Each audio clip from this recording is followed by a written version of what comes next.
Alan has a Doctor of Philosophy from Oxford, and he's Emeritus Professor of Geology at McMaster University in Ontario, Canada, where he worked in the School of Earth and Environmental Society.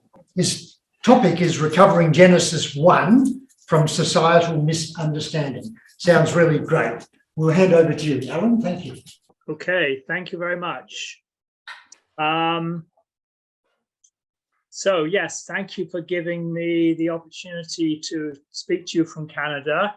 My son actually lives in Sydney, so I hope one day to meet you in person. So I want to begin by summarizing what I mean by recovering Genesis 1 from societal misunderstanding. Societal misunderstanding of Genesis 1. The Genesis account of creation in 6 days appears to be in conflict with a scientific account of origins. Now, that might sound like a rather glib statement, but on the other hand, the argumentation for the last 2,000 years suggests it's somewhat accurate. However, the two books' view of divine revelation, which was mentioned earlier, claims that science and the Bible should agree. So if the science is correct, this implies that Genesis 1 has been misunderstood. Now, in response, we might attempt to construct, say, a rational apologetic, but I want to look at the more poetic analysis of C.S. Lewis. When he was an unbeliever, C.S. Lewis experienced similar difficulties in understanding life as a whole, but I think that these difficulties were probably based significantly on his view of Genesis 1. So this is what he said.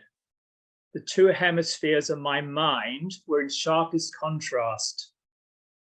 On the one side, a many-islanded sea of poetry and myth, on the other, a glib and shallow rationalism. Nearly all that I loved, I believed to be imaginary. Nearly all that I believed to be real, I thought grim and meaningless. So the question I want to ask is whether we can reconcile the more mythological and more rational view of life, and specifically Genesis 1. Okay, so diving straight in.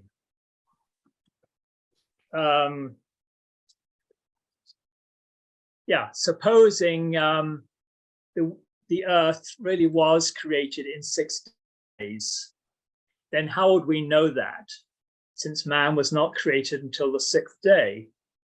If a man actually heard the divine words of creation, then it must have been in a vision. But in that case, Genesis 1 is describing the vision rather than the creation itself.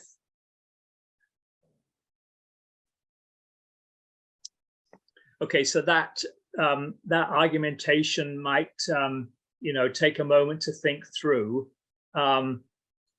This basically is the foundational argument that I'm going to build on, but ascribing Genesis 1 to a vision still doesn't solve all the problems.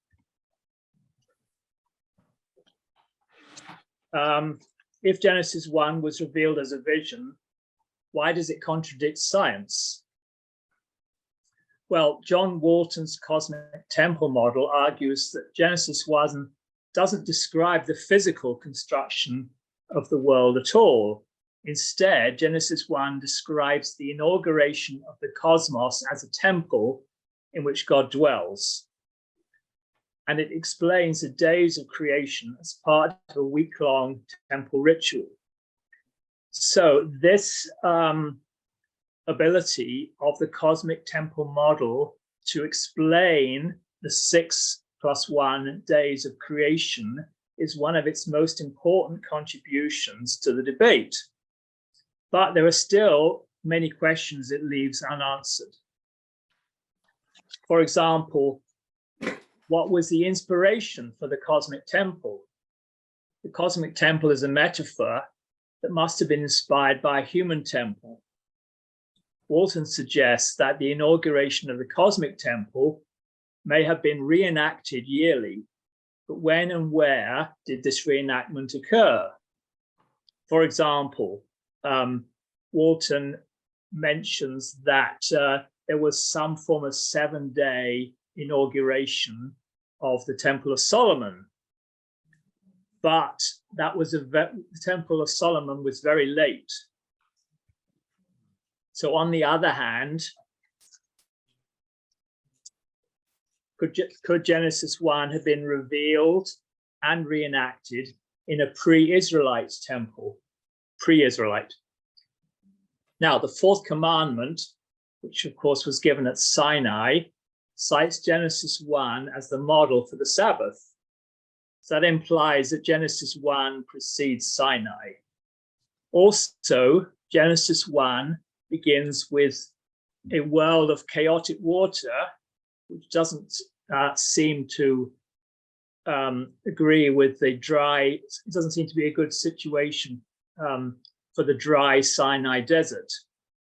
A third problem with putting Genesis 1, the revelation of Genesis 1 in Sinai, which I haven't put on the slide, would be that in Genesis 1, God is referred to as Elohim, whereas the revelation of God to Moses was as Yahweh. So that would be another thing that doesn't fit. So all of these arguments suggest that Genesis 1 predated the Exodus. For example, there were temple institutions in Mesopotamia thousands of years earlier than the Temple of Solomon in Jerusalem. So what about a Mesopotamian origin for Genesis 1? Excuse me. Well, the Babylonian creation epic Enuma Elish is an example of a piece of creation liturgy with a watery beginning. So that shows a resemblance with Genesis 1, with the cosmic temple view of Genesis 1 as a creation liturgy. And in fact, a ritual reenactment of the central battle scene of the epic was performed every year. However, Enuma Elish is a relatively late work, around 1100 BC, written to glorify the imposter god Marduk, who was also anathema to the Israelites. So it's very unlikely that Genesis 1 derives from the Enuma Elish. On the other hand, the 7-day motif of Genesis 1 is lacking from Enuma Elish, but is prominent in the biblical and the Mesopotamian flood stories. So this suggests a link between Genesis 1 and the flood stories, not Enuma Elish.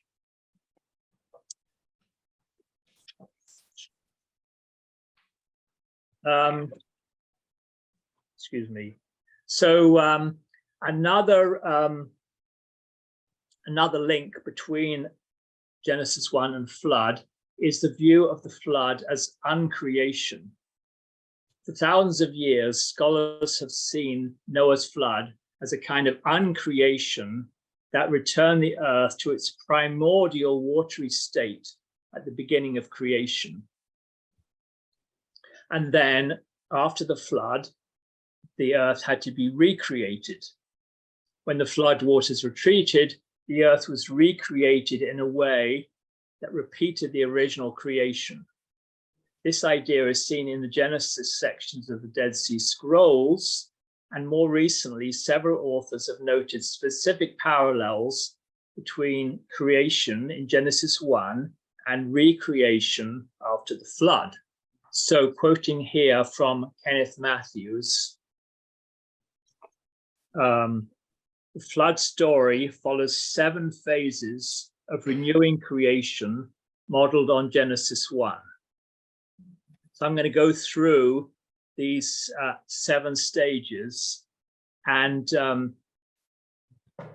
yes, Matthews highlights specific Hebrew words which I've shown in English translation in red,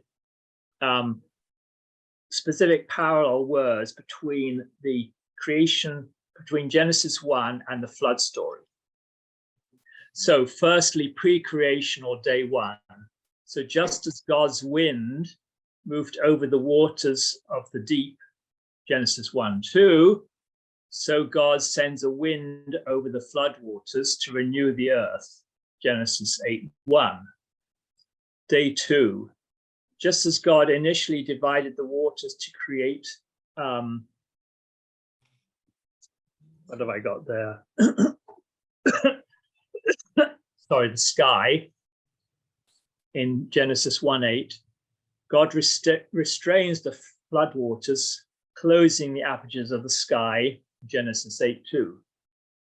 Day three, just as God gathered the waters in one place and commanded dry ground to appear in Genesis 1:9, so again dry ground appears, 8:5, after the flood.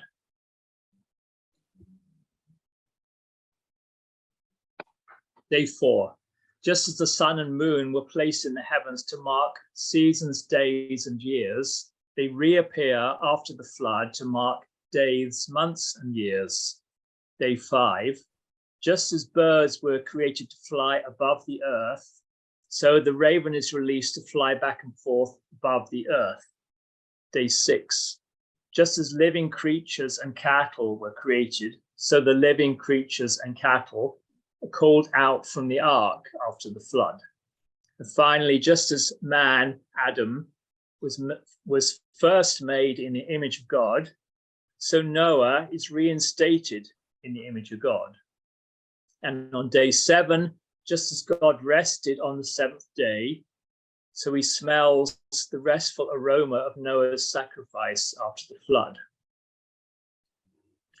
So these are the strong parallels between Genesis 1 and the flood story. But in what direction is the influence?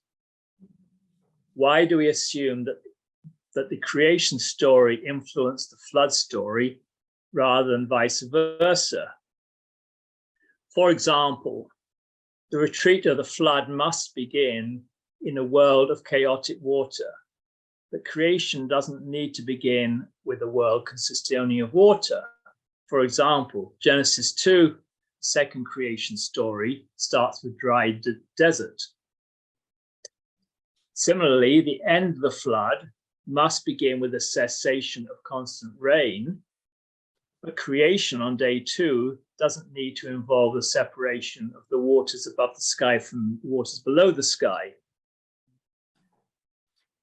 Then the waning of the flood must involve dry land re-emerging from below the water. But it'd be more logical for the creation of plants on day three to begin with rivers watering the dry desert, as in Genesis chapter 2.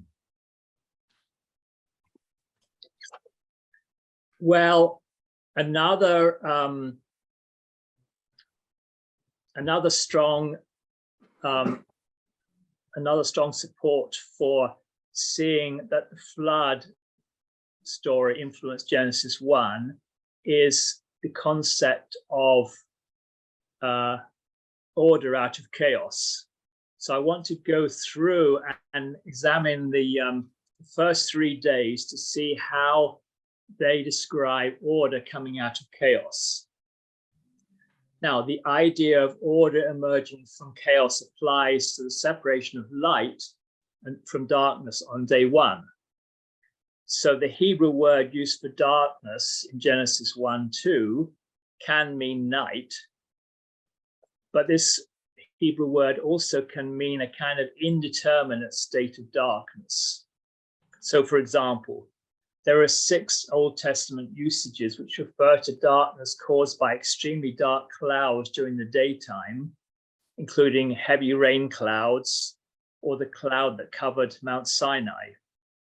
And there are 3 usages of this word that refer to the plague of darkness in Egypt, which resulted in darkness during the daytime.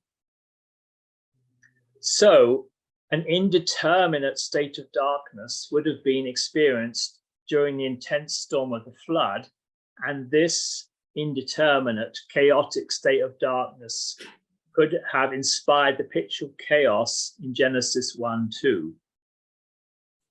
In contrast, the creative act of separation in Genesis 1 verses 3 to 5 leads to the first clearly defined day.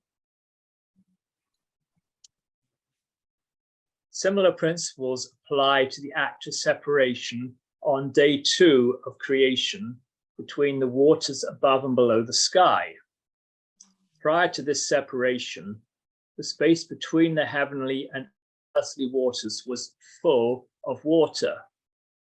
Not solid water, but a chaotic mixture of air and water, which is to say, intense rain.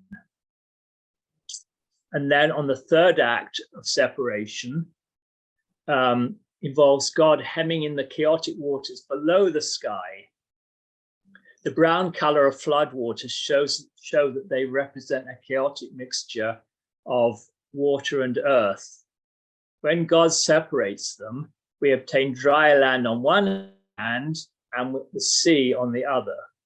The sea is clear, not brown, showing that chaos has been markedly reduced.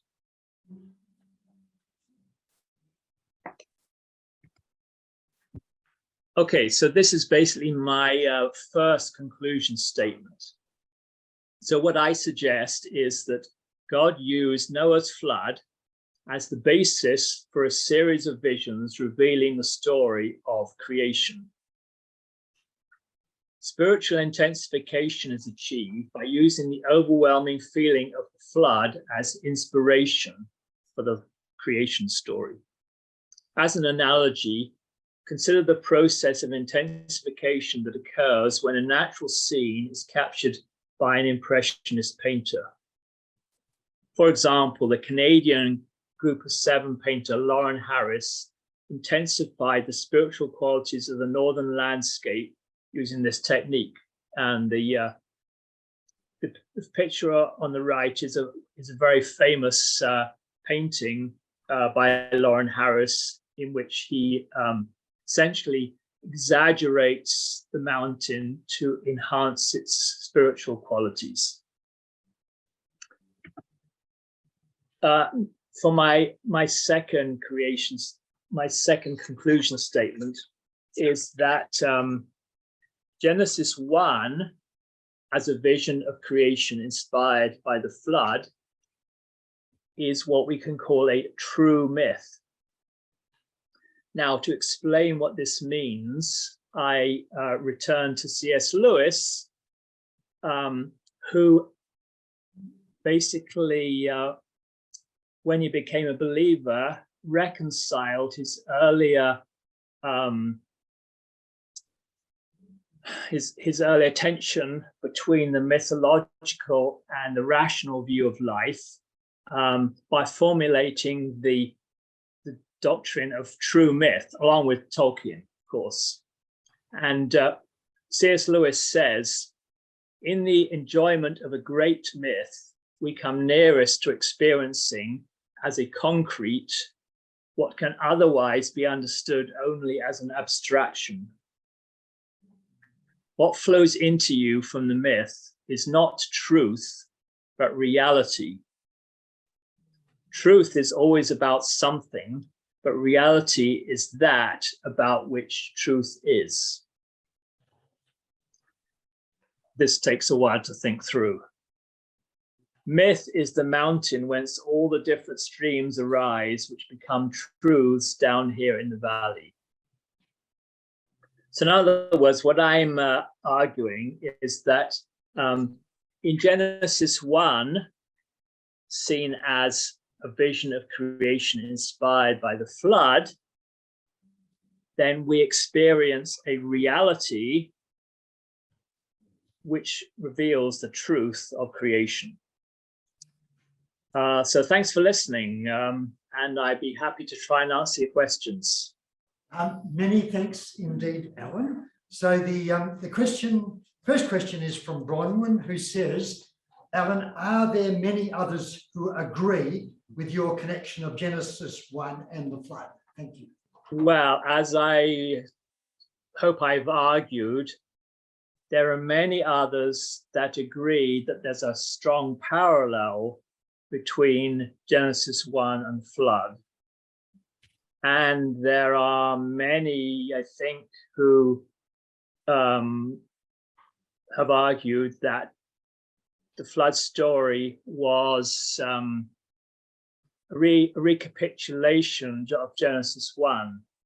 I'm not aware of anybody else who's argued that Genesis 1 is a recapitulation of the flood story, or is inspired by the flood story. So I guess no is the answer, I think. Okay, thanks for that, Alan. The next question says, an interesting hypothesis. On your view, was the author someone who actually experienced the flood themselves? It seems they would at least be familiar with it. Okay, thank you.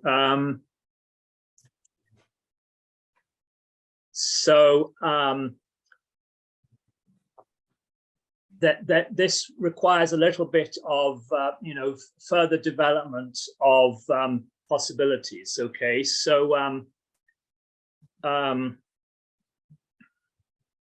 sorry, repeat the question. Could you repeat the question for me again?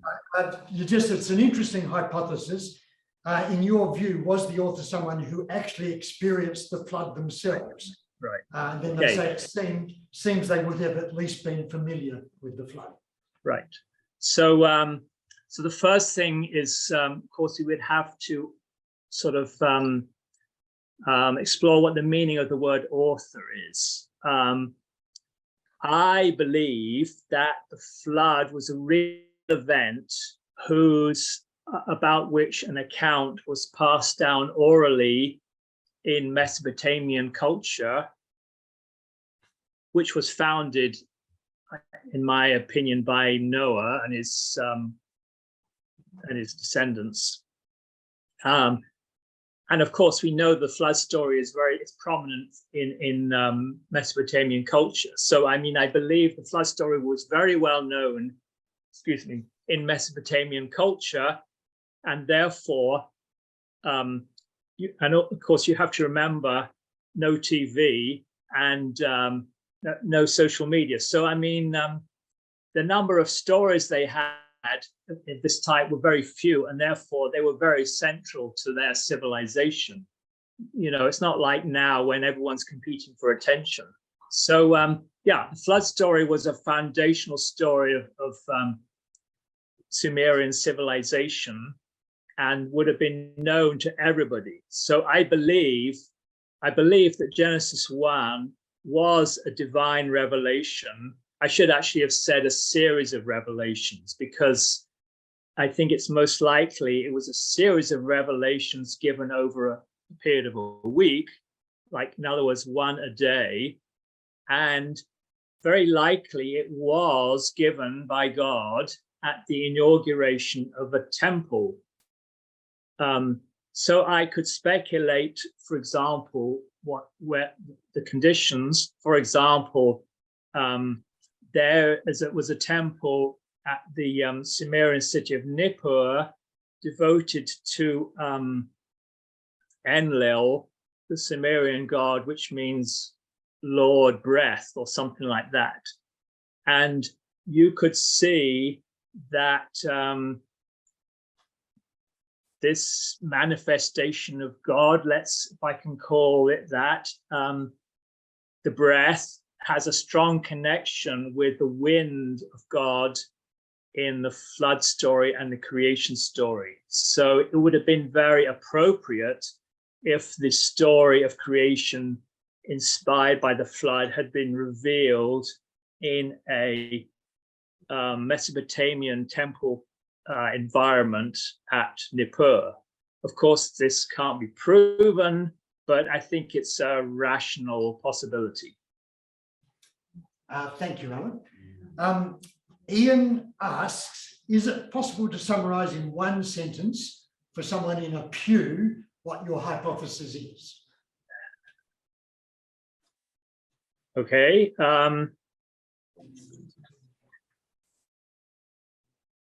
Genesis 1 was a vision of creation inspired by the flood.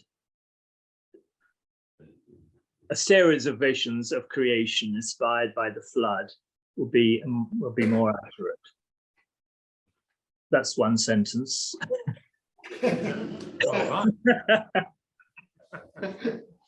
Thanks for that. I think we've still got a bit of time. And Neil, who's here in the room, asks, what about Genesis 2? It seems more like a desert setting that needs water to grow the garden. Right. Well, we know that from much historical information and archaeological information, that Mesopotamia is a land of basically desert and flood, and only by human manipulation of the rivers is it a place of agricultural fertility. Naturally, it experiences the extremes of flood and desert. So it's frankly very appropriate that the two creation stories, which they're both essentially set in Mesopotamia, that they actually are based on the two alternative states of Mesopotamian environment. Personally, I believe that Genesis 1, I believe that Genesis 2 was the original creation story, and that it does go back to two people who were specially commissioned by God as a priesthood, essentially. This would be a whole separate story, but and that they express their experiences of brokenness and failure, if you like, as Genesis, as a story of the creation and fall in Genesis 2.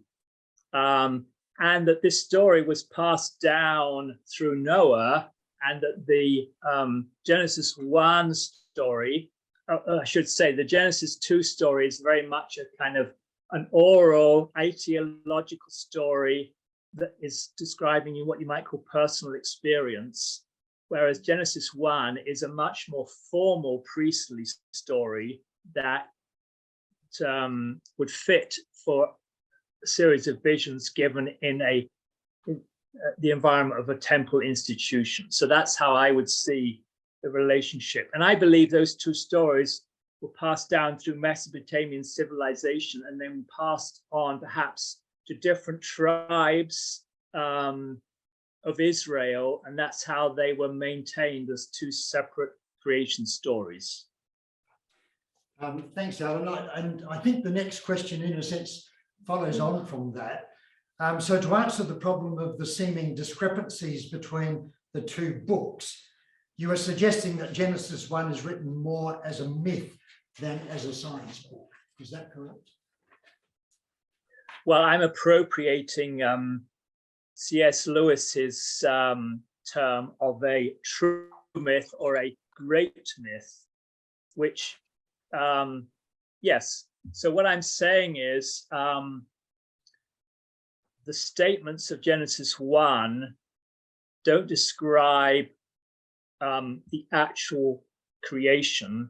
They describe the revelation of creation, and that, in a sense, that revelation is a true myth.